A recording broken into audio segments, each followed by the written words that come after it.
Ay nako, paulit-ulit. It's been 36 years na kayo ang may kapangyarihan. Naging presidente nanay mo.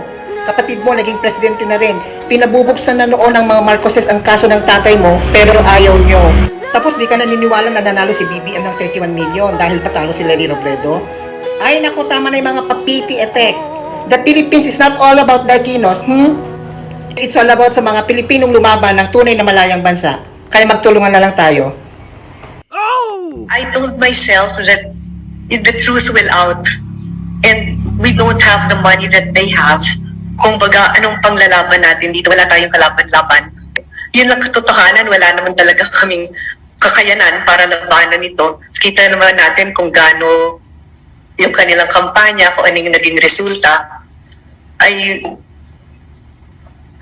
hindi pa rin ako makapaniwala na 31 million yung bumoto, pero dami nga nilang